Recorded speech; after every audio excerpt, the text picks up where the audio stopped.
T-Mobile has America's largest 5G network, bigger than Verizon and AT&T's combined. And now, with T-Mobile's Best Go 5G plans, you get the freedom to upgrade your phone when you want. Every year or every two, you decide. Take charge of your phone upgrades at T-Mobile. Get the latest phones and an awesome network. Visit your neighborhood store or T-Mobile.com to make the switch. Get 2-year financing on Go 5G Plus and Next. 1-year upgrade on Go 5G Next requires financing new qualifying device and upgrading in good condition after 6+ months with 50% paid off. Upgrade ends any financing and promo credit. See T-Mobile.com. Walk the dogs, school drop-off, meetings from 10 to 3, take kids to soccer, then no time left for a jog. When everyone else is relying on you, it's easy to put your needs last. BetterHelp connects you with a licensed therapist online, so you can show up for yourself the way you do for others. Visit BetterHelp.com/positive to get 10% off your first month. That's BetterHelp.com/positive. Hey, did you know the Statue of Liberty is the largest holiday gift ever given? That's a big deal, just like those at the Hyundai Getaway Sales Event. Hey, did you know when the year ends, so do the deals? It's your journey. Own every mile at the Hyundai Getaway Sales Event. Sign and drive a 2024 Hyundai Palisade with 0 down, 0 first month's payment, and 0 security deposit. Now, during the Hyundai Getaway Sales Event. Offers end 11/30/23. Call 562-314-4603 for complete offer details. It's time to get in the zone. Time to get in the zone with the 49ers Web Zone. This is the No Huddle Podcast with Al and Brian.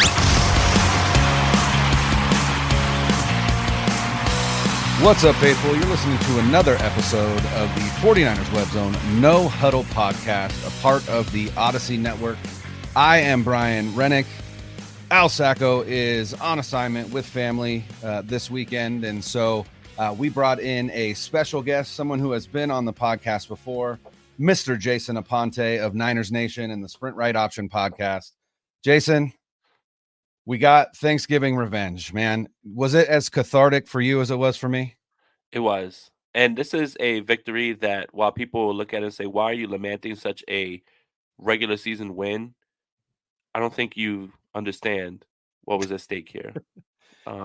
This one it feels just as good, not only because it was thorough domination on Thanksgiving in Seattle, but it's time to start to figure out, Seattle, you're not like us. We're not like you. We are not the same. You are little bro. And now, because I had to live with this for so long when Seattle was dominant against San Francisco, now the pie is yours. Enjoy the humble pie and enjoy that no matter what you do within 2 weeks, you're not going to be any better than you were that Thursday, and you can't beat the 49ers. It's just it's a great place to be. It is. It is a great place to be. As Michael Scott once said, my, how the turntables. And it feels good. It just feels like a fitting end to a very long rivalry, right? And now it'll be up to Seattle to figure out how to reignite that rivalry. But it feels like officially that rivalry has we got bookends there, right? Thanksgiving to Thanksgiving. That was it. And we closed it with an emphatic victory over Geno Smith and the gum throwing Pete Carroll, which was also fun to see. I like to see Pete frustrated a little bit. It's nice. It's nice. And to be fair, Brian, his level of frustration is like the mildest version of it. Oh, like 100%. Pete never loses his cool. Everything's fine. Like his players, like 2 of his players could be in like crutches, and he'd say, well, we still think they've got a great chance to play on Sunday. Everything's 100%. great as far as Pete 100%. Carroll goes, and no matter what happens in this game, he's fine somehow. And I think that frustrates me more than anything. Like he never gets upset about anything. Yeah, it's like, that's the thing is we're going to talk about this upcoming game because we are recording on Sunday, November 26th. It is 5:50 p.m. Pacific time, 8:50 p.m. Eastern time, where you are, Jason, and where Al is. But it is officially Eagles week because the Eagles did beat the Buffalo Bills. Or the Bills lost to the Eagles, I think might be a better way to put it, but also you got to give kudos to that team. We're going to talk about that in a little bit, but it just, you got to revel in this victory a little bit more, right? We had victory Friday, but that was also Black Friday. Mike McDaniel showed out on that, so good for him. But like, we got to revel in this a little bit more because that is an exorcising victory. And Brock Purdy is now 2-0 in Seattle, which is fantastic to say. And both sides of the ball looked really, really good in this game. And so what I wanted to do is just kind of take a look at the game. We've heard all the stats. We don't need to go through all that. Just what was one takeaway you had from each side of the ball when it came to kind of forecasting into the future for this team as they go into they continue their bird gauntlet? They're playing bird teams in 5 straight weeks, so it is hunting season. But what was one takeaway from the offensive side of the ball that you felt pretty good about? That when everybody's healthy, this team is impossible to stop. And there's always going to be one person on the outside looking in. And weird enough, on a primetime game, it was George Kittle this time. But you see Debo getting back involved in the running game. A lot of talk about the number 2 running back. Debo is the number 2 running back, and I think that's the part that a lot of people forget. Brandon Ayuk clearly continuing to ascend, on the heels of Brock Purdy's progression, which, I hate to say it, we all think that Brandon Ayuk is making himself a ton of money, but Brock Purdy's making a ton of money for Brandon Ayuk right now, like with his connection, and I think that's fair to say. But I think the bigger takeaway and the one that's kind of being lost in the shuffle is the offensive line kind of gelling together a little bit more, especially with Aaron Banks coming back in this game, which I didn't think he would. So Banks is here. It sounds like Feliciano was already in the plans to play at right guard. I would suspect that he's going to stay there regardless of what happens with Spencer Burford. Trent Williams is getting back to himself. And now you see Brock Purdy being clean, and a lot of offensive line play is tied to the quarterback as well, how quickly he's getting the ball out, how quickly he understands when he needs to get the ball out, and, that clock. But the offensive line playing much better, I think, is something that we are overlooking because the flashy plays, the big throws, the nice runs, all of those things. But it all starts up there, and I think that's probably the biggest takeaway is the offensive line is gelling at the right time. Yeah, I saw when it was listed, when the inactives were listed and Aaron Banks wasn't on there, I thought to myself, well, here's our first look at what I think is going to be the playoff push offensive line with Aaron Banks at left guard and John Feliciano at right guard. I just think, the veteran presence of Feliciano and I mean, in the 3 games that he's played so far, he has looked better than Spencer Burford. So, a lot is earned on this team. And I think Feliciano has earned an opportunity to take that spot. And then if for whatever reason his play falls off, then you go back to Burford.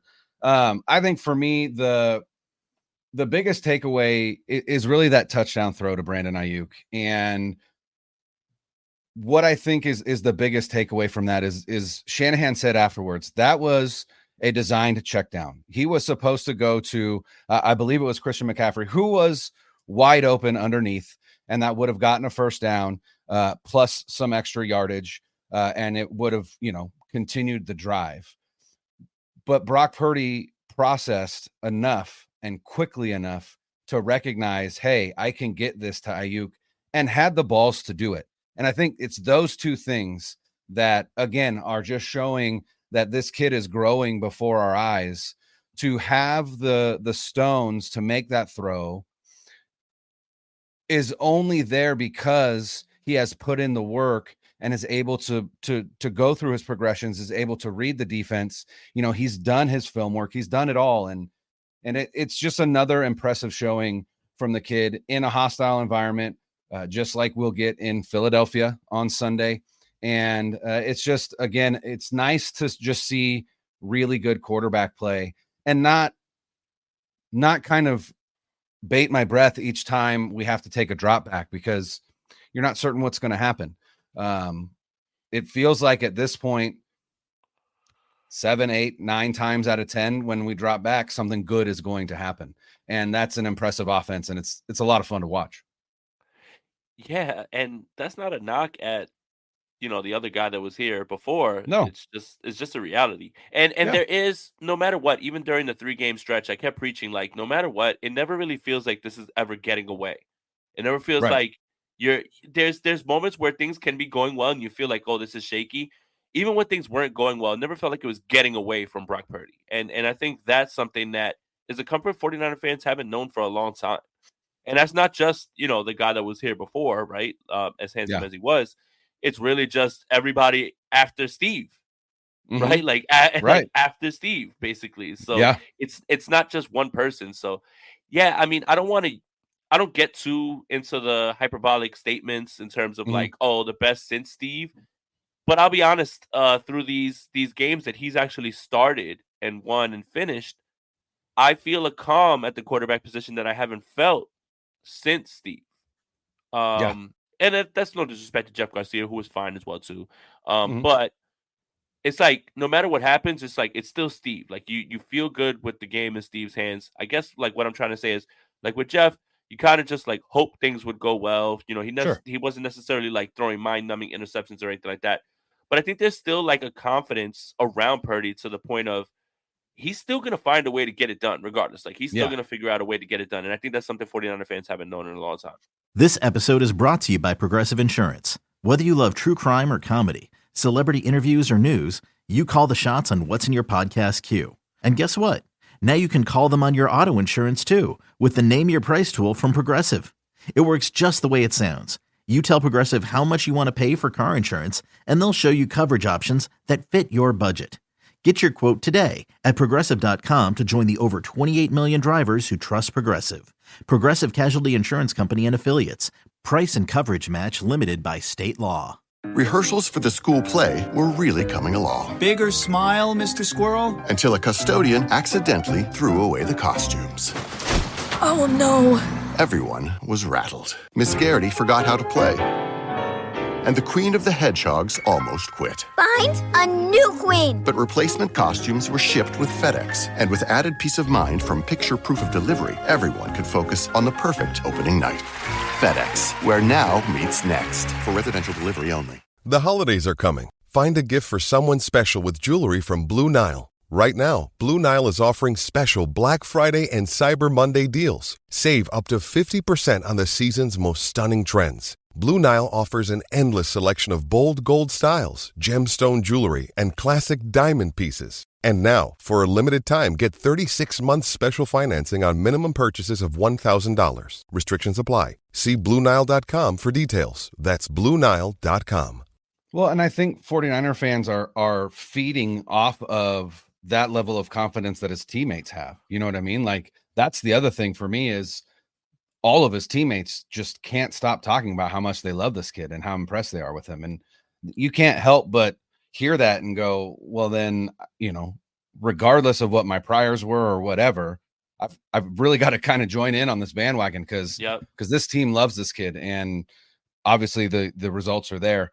Speaking of Ayuk, before we go to the defensive side, I thought one of these tidbits was really interesting. Again, talking about the season that Ayuk has had, Jeff Deeney, who writes about the 49ers for PFF, tweeted this out that 40 of Brandon Ayuk's 45 receptions this season have resulted in either a first down or a touchdown. So that's 89%.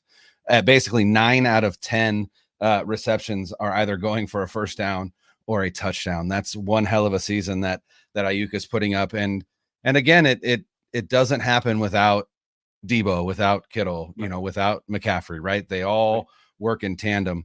So again, thinking in terms of one thing that you took away from the defensive side of the ball in that game against Seattle. The coverage and the front end are married. And Charvarius Ward had been targeted a ton. And I think it was less about, we think we can complete passes against him, more about, well, if we have a jump ball session, we can try it and test that, or we could probably bait him into a penalty. Well, you're trying your best now to throw the football at him again, and now not only is he not penalizing himself, he's not going to ball away. If Charvarius Ward puts in performances like that on Sunday every single week, this team becomes incredibly difficult on the defensive side because the front end is now the defensive end is now turned into exactly what we thought it would.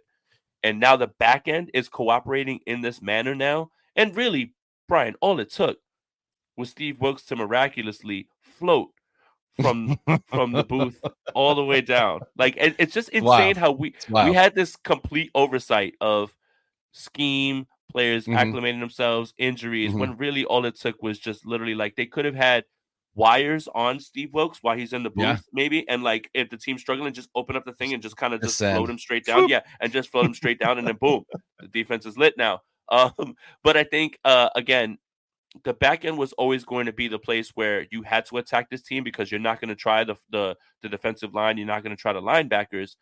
But now if that back end is covering in this way, even with the loss of Talanoa Hufanga, my goodness, does this team become as well-rounded and as flexible as they want to be, sending just 4 to get the quarterback and being able to drop 7. That is insane to me that the 49ers still have this little bit that they can unlock, and maybe they might have on Thursday, and I think that's scary. Yeah.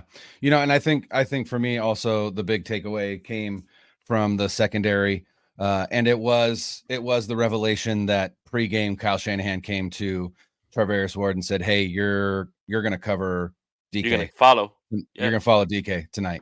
And I thought that was a revelation because I think it shows that I think sometimes we question how involved Kyle is on the defensive side of the ball, and I think this shows that he's pretty involved, and I would argue he might be more involved this year than in years past, and that makes sense to me. Obviously you're onboarding a new guy outside of your organization. You haven't had to do that yet. You're obviously going to take more time on that side of the ball, but it doesn't seem to have sacrificed any of his time on the offensive side as well, because coming out of the bye, the offense just looks like an absolute just cheese grater, against the Jaguars, the Bucks, and now the Seahawks. And, that Jaguars defense isn't too bad. And neither is that Buccaneers defense. And, the Seahawks defense has had its moments this season. So again, it just points to this looming matchup with the Eagles. But the other thing that I thought that I think is another piece to the puzzle that none of us saw coming, and that is the at least seeming resurgence or reemergence of Ambry Thomas. Which, I know I was one of the loudest screaming for Jalen Johnson from the Bears at the trade deadline, or at least just somebody, right? Someone that can come in and bump Lenoir to the slot so that we don't have to see Isaiah Oliver on the field or Ambry Thomas on the field unless, emergencies happen. And they came out of the bye, and all of a sudden Ambry Thomas is on the outside and Lenoir is on the inside. And you're kind of like, okay, that's different. I wasn't ready for that. And then what I also wasn't ready for was for him to play really well. Yeah. And not just really well, but really, really well. In the 3 games that he's been in the starting lineup, Ambry Thomas is allowing a passer rating of 59.7 on 12 targets. He's playing really well. And obviously he had that interception against Geno Smith in this game. And that is a huge, huge emergence because, again, it moves Lenoir into the slot. And now your nickel coverage is stronger because it was weak with Oliver. Oliver is a great nickel against the run. He's a great blitzer. He's not great in coverage at all. And so you've upgraded your nickel coverage without really degrading anything else that Oliver was bringing in the slot, because now you have Lenoir in the slot, and Lenoir has excellent coverage skills. But you're still worried about Ambry Thomas on the outside, and he has acquitted himself really nicely over the last 3 games. And so to me, I think that's the biggest one is if Ambry Thomas is going to play that way, the way that he's played the last 3 games for the rest of the season, I mean, this secondary is cooking with gas because Jair Brown has come in for Hufanga, and he did get burned against Tampa Bay, right? But he did come in cold in that game.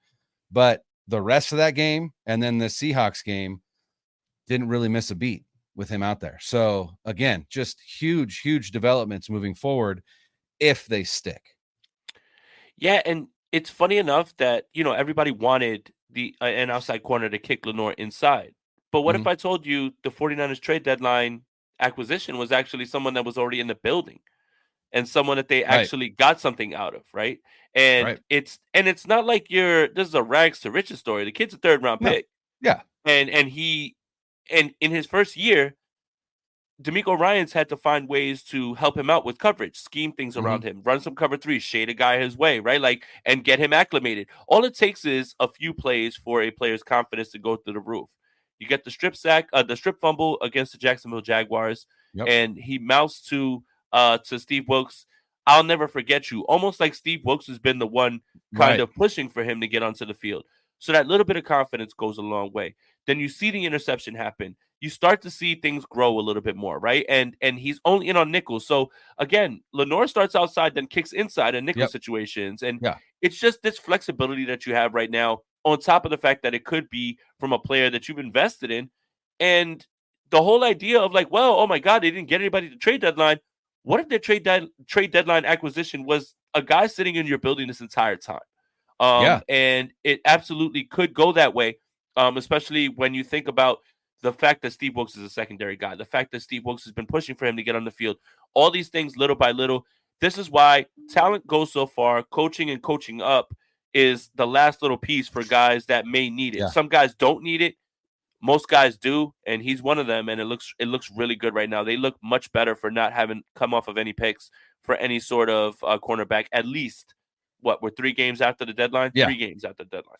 Well, and then not only that, but to be able to do that and still have the patience to wait. And now you've got reinforcements in Womack and Luter, who have already made contributions on special teams the last 2 games. Luter with a chase down of the kick returner, the opening kickoff, not the opening kickoff, but the Seahawks opening kickoff. Luter is the one who chased the kick returner down to save what would have been a touchdown. And then Womack had that down punt at the 1 that he tipped to Ronnie Bell, but Womack is the one that made that play. So again, you've got excellent reinforcements, and you didn't give up any picks, and now you're getting value out of a pick that you made 2 years ago in Amory Thomas. So again, and you know, all of this is great considering that you've only got Charvarius Ward for 1 more season after this. And if you can find growth in that pool of, you know, 4 to 5 guys with Lenore, Luter, Womack, Thomas, right? Jair Brown, again, now you're cooking with gas, where now you can re-sign a guy like a Chase Young if you want to do that, or extend Brandon Ayuk, or do both, or whatever the case may be. So yeah, I think big things are happening in the secondary for this team. And that's probably the biggest, I would say the biggest boost to this defense that it could be, because that defensive line is back in a big way. And it's a lot of fun to watch. Yeah. Right. No more pressures, just sacks. I love it.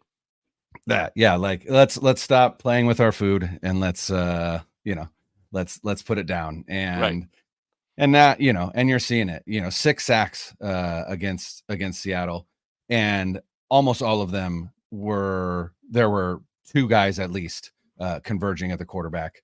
Javon Hargrave looks like Javon Hargrave from last year's Philadelphia Eagles squad.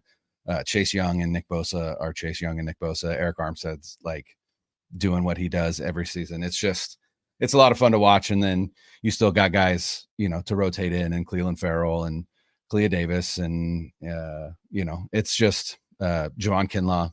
Like, you almost forget about that guy that was drafted, 15 overall. Remember when the Niners traded for Randy Gregory? Oh God, I didn't even say Randy Gregory. Holy cow. It's an embarrassment of riches. It's an embarrassment of riches. And you know, I think it's going to be the difference coming down the stretch. So again, like I said, this is we are recording this on Sunday, November 26th. The Ravens and Chargers are currently playing in LA. It looks like, I believe the Ravens are up 7-3.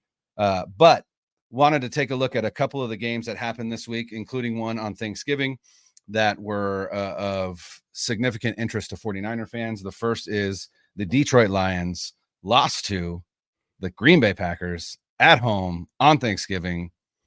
That was an unexpected result, but after the 49ers victory that night, the 49ers now are the 2 seed in the NFC, which is a big improvement over 3. The Eagles played the Bills. The Bills looked like they were going to take the Eagles down to give them their second loss, which meant that the 49ers could go into Philly next week and get the dub. Then they would have the 1 seed, but the Bills, like Sean McDermott, cannot close the deal. They lose to Philly in overtime. Sean McDermott, I'd love to ask, what is it you say you do here? Because what's the excuse now? Is it the offensive coordinator? I don't know. I don't. Also, if you're any enterprising team out there, I would scoop up Ken Dorsey mighty quick, because Ken Dorsey was not the problem in Buffalo.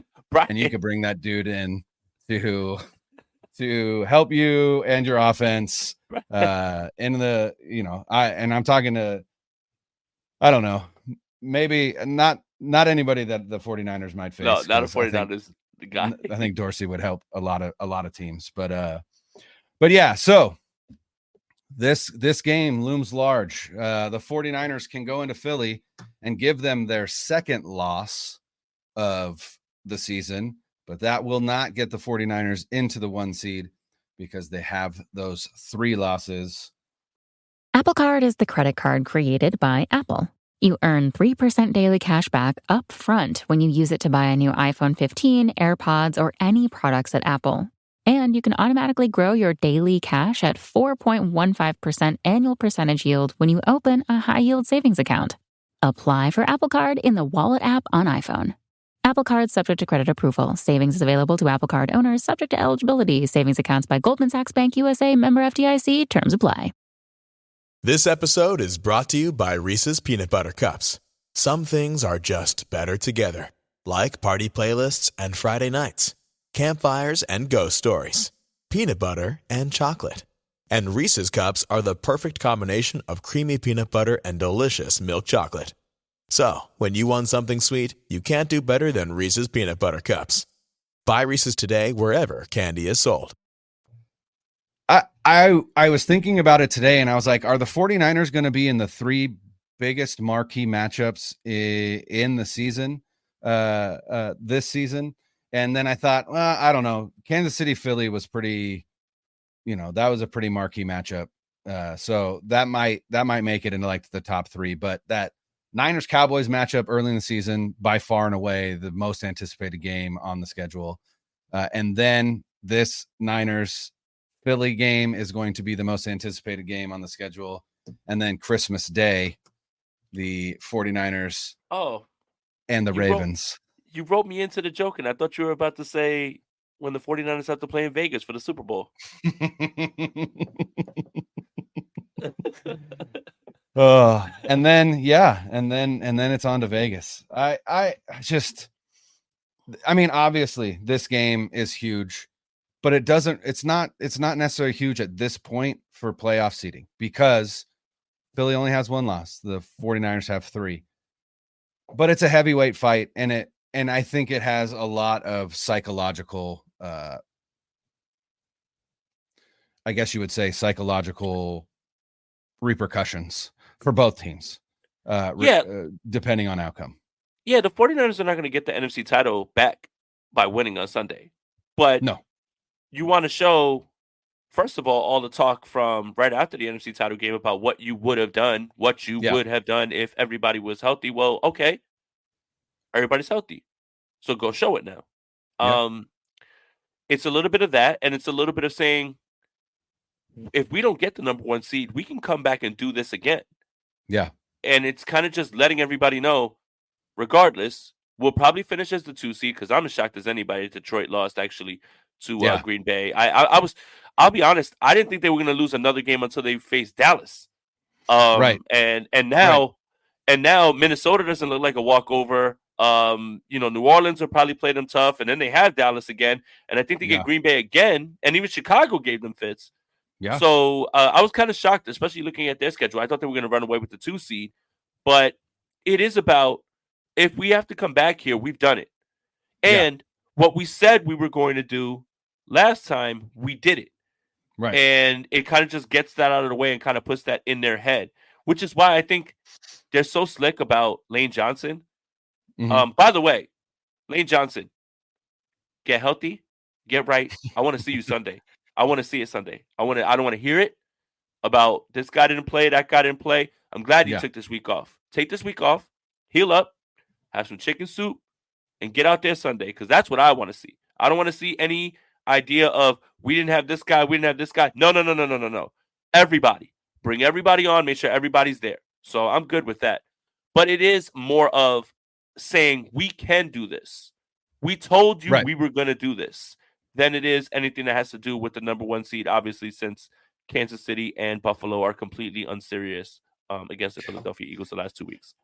Well, and here's the thing, right? The 49ers go to Philly. If they win that game and Philly still ends up with a 1 seed, and then the NFC Championship game is Philly versus San Francisco, all the pressure is on Philly. All of it. Because the 49ers are going in going, hey, we already did this. We know we can. You don't know that you can beat this team in when our quarterback is healthy, right? So, it is an important game, and I think it's an important game for a lot of these players as well. I think it's an interesting game for Javon Hargrave. I can't imagine what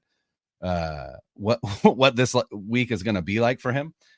It should be interesting, and absolutely. Hey, Brian, Lane Johnson. Quick, did you know that Javon Hargrave used to play for the Philadelphia Eagles last year? Did he really? Oh my God! I can't wait for.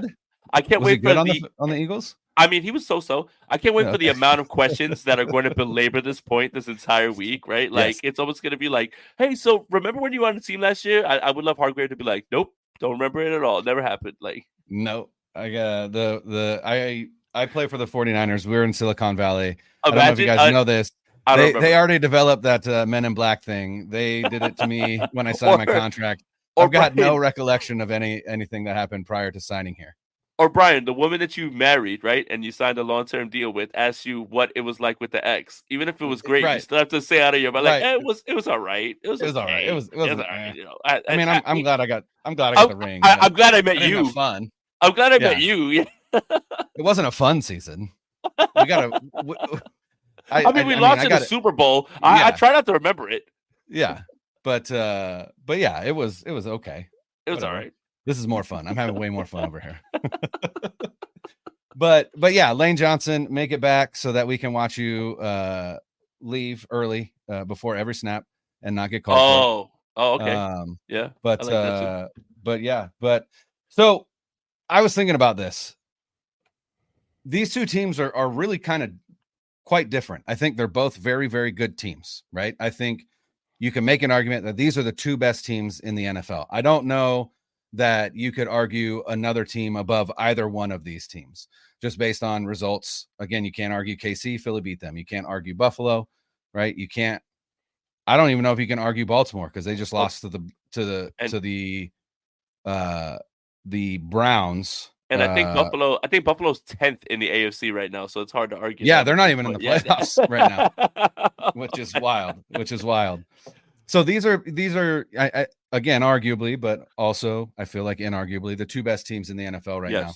But I think that they're very different. And, I said this to you off air and I kind of wanted to get your thoughts on it. I really feel like these two teams really are reflections of their coaches more than other teams. And, I think the only other team that is a reflection of their coaches is probably the Steelers and Mike Tomlin. But, the 49ers, their offense is really cold. It's clinical. It's surgical, if you will, at times. And I really feel like that's really, you even look at Kyle Shanahan, and that's kind of how you would describe Kyle Shanahan, just kind of a football robot, if you will. And that's why he loves Brock Purdy, because he's bought Purdy, right? Like he's just like him, right? He's robotic like Shanahan is. And then Philly is more of this like gritty team, this grinded out team, this team that has a bit, they're a bit smug, right? They're kind of, they're kind of douchey like their coach, which is how I feel like I would describe Nick Sirianni. And I'm really excited to get this matchup underway and kind of see how his reactions look like, especially if the 49ers win this game. But what do you think is the biggest difference between these two teams as we look towards this Eagles matchup? I hate the whole well, if MVS catches that ball, they probably win. If Yeah. Buffalo doesn't, miss on a Right. touchdown or have Right. but I think the biggest thing is that the Eagles just can win any way you want them to. Yeah. And that's something that is so invaluable. You want a shootout? Let's do it. You want a grimy game? Let's do it. You want to run it Yep. out? Let's do it. You want to throw it back and forth? Let's do it. They find a way to win games. And I know that there's Mhm. no real way to quantify that, until you watch the games, right? Right. Everyone's going to point to what happened last week. If MVS catches that, they probably win the game. Okay, Mhm. but there were plays before that, they're always there. They're always in the chance. Right. They always have the chance to that's the thing that they've done at the 49ers haven't ticked that box yet. They have not ticked that box of hey, we've turned the ball over a ton of times, but we still have a chance to win the game and let's finish it. Or our defense isn't Right. playing as well, but the offense has got to pick us up. Everything largely, aside from the Tampa game, has just been we're clicking, you're not, and you can't do anything about it. You're just going to get avalanched. I Mhm. would like to see when things are not clicking, how you get it done. And I think that's what Philly has right now, and why, Yeah. even though I've been arguing with people, especially someone in my group chat who was yelling at me to watch the tape. I don't think Jalen Hurts is an MVP candidate. I I think don't either. I think he's the favorite because they're winning games. Mhm. But at the same time, the way he started this game early on, he didn't look like it, and then he goes down and he gets 5 total touchdowns, Yeah. right? So it doesn't matter how you win; it's just win. Style points don't Yeah. matter. But I would argue that this Eagles team is finding ways to win, but they're not nearly as dominant as they were last year. There were no real games last year in which they had to do that. They just outright winning. But this year it seems like they can win however you want, and that's very valuable. That's something I'd like to see the 49ers show. Yeah, I've already seen kind of on the timeline people using the close nature of all of these Philadelphia games as a way to point to a kind of a flaw in the team, or that they are a lesser team than the 49ers. And I honestly think that couldn't be farther from the truth. I think there's a lot to be said about winning games like that, winning close games, winning grimy games, winning games where you get outgained, right? This is I think the second game in a row, the third game in a row that the Philadelphia Eagles have been outgained, and yet they still won. I think that's important. That shows character in the team. Yeah. And, I would say that if you're talking about these teams and you talk about them in ways that we talk about, like prospects, right? Like ceiling versus floor, right? Like the 49ers have a higher ceiling, but the Eagles have a much higher floor. And that's what makes them so dangerous, because you could take away one thing that they're good at and they can still find a way to beat you with the other thing that they're not as good at. And so when you do that to the 49ers, if you take the 49ers out of their run game, then you are well on your way to sculpting a victory for your team. Whereas if you take the running game away from Philly, Hurts can beat you with his arm. And then if you take the pass away from Philly, well, their run game, including Jalen Hurts, can really ground and pound and just eat up the clock and give you 3 possessions, So this team is a good football team. It's a great football team. I don't think they are as talented as the 49ers, but talent doesn't always win out in football.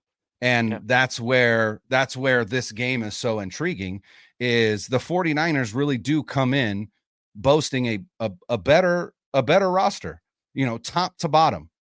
Philly has advantages in specific areas. I'm not saying that they don't. They are very talented as well. The 49ers have a more talented roster. The question is, are they going to be able to impose their will on Philly, or is Philly going to impose their will on them? And that's where the game is going to be won or lost. And that comes to me, that comes to the lines. And I think Philly boasts a better offensive line. I think San Francisco, when they added Chase Young, now boasts a better defensive line. The question is, which strength is going to beat the other strength? And that's where this game is fascinating to me. This is a statement game. This is to show it's you and us. We know. I think you and us, you and I. This is terrible grammar. It's you and I. I think Dallas has played well, but Dallas is doing kind of what they always do, in which they beat teams convincingly, mediocre teams. Right. I don't think I consider them in that same regard as Philly and the 49ers, but this is to show right now, like, we have the team that we thought could do it last year, and this is our team now this year, and we can still do it to you. So I think that regardless, this team needs to win, but they need to put something on tape that will make Philadelphia think twice about when the 49ers return, if they ever do. Yeah, I mean, I will take any victory, obviously. That's the goal. I mean, if they win this game 24-23, 24-21, whatever the case may be, I'm in. And I also think that is a statement unto itself. Look, we can win these games too, which, like I said, could be a statement that they want to make. But I'll tell you what, if they go in and do to Philly what they did to Dallas or what they did to Jacksonville, that you're talking about Super Bowl. Yeah, that is the hype train goes into absolute overdrive. I don't anticipate that happening. I'm just saying, if that is the outcome, yeah, that hype train, that Super Bowl hype train is miles long and absolutely going the speed of light, because it's that there's no bigger statement to make. No, there isn't. They're not going to play a team better than them. I think you're right about the Christmas Day thing, only because Baltimore's record against NFC opponents that they've only faced once is absolutely mind-boggling. Like, I think they've lost like maybe 3 games out of like 39 or something like that. It's when you never get to see Lamar and Lamar shows up, you just have no plan for it. So I do think that's important as well. But again, you wouldn't be facing them unless you make the Super Bowl, or if they make the Super Bowl. Right. Philly, it feels like a collision course between these teams, and this is not only the lick back for what happened in the NFC Championship game, but also kind of a precursor to what you can look for in the next NFC title game, because I do think it is just Philly and the 49ers, because we can erase Seattle from this discussion. I don't want to hear anything more about Dallas until they show me they can beat a really good team. And then everybody else, Minnesota's a nice story. I think I saw the Atlanta Falcons are the 4th division winning team. Like, yeah, they gotta are. Be kidding me. Yeah, they're going to be playing. At this point, they're playing Dallas in Atlanta in that game. You've got to be kidding me. Like, you have to be kidding me. So again, it is Philly and the 49ers. This is more about we want to get you back for what happened last year. You obviously don't get the NFC title back, but this is what you can expect when we're fully healthy and we can get our team ready to go for an entire game against you. And I think that's what makes Sunday so special. Absolutely. It is Philly week, and I could not be more hyped about it. Jason, thank you so much for your time. Thanks for joining me here, and tell all these guys where they can hear you and see you and all that good stuff. Hey, Brian, thank you, man, so much. Kind of sad that I missed Al, so we could have commiserated about how the New York Yankees aren't going to sign anyone and not win any championships anytime soon. We'll bring you back soon to do that. I promise. Yeah, 100%. Shout out to David Bonilla from 49ers Web Zone. Also to him, man. I'm an alum from there, and I'll always give him love anytime I can. But yeah, you guys can follow me on Twitter at Jason Aponte 2103, or it's called X, is what the kids are calling it. You can find me on YouTube, Not Jason me. Aponte. Yeah, I'm not calling it either. That. Yeah, no. You can follow me on YouTube, Jason Aponte. That's where Sprint Right Option with Andrew Pasquini is, who should have been the pick at number 3, going back in time right now, Brian. Pasquini at 3. Hashtag Pasquini at 3. Pasquini at 3 was, it's the one I'll never let John Lynch forget. But yeah, and NinersNation.com. I write all week there. Shout out to everybody over there. Shout out to KP and all those guys and everything. But yeah, thanks again for having me, Brian. Absolutely, Jason. Thank you again. And we will be back later this week with a preview. We are hoping to do a crossover with one of our Odyssey Philadelphia podcasts. We have that in the works, just trying to figure out what day. But we will be back. Al will be back, and we will preview this heavyweight fight between the San Francisco 49ers and the Philadelphia Eagles. For the missing Al Sacco and Jason Aponte, I am Brian Renick saying later. Let us on 3. 1, 2, 3.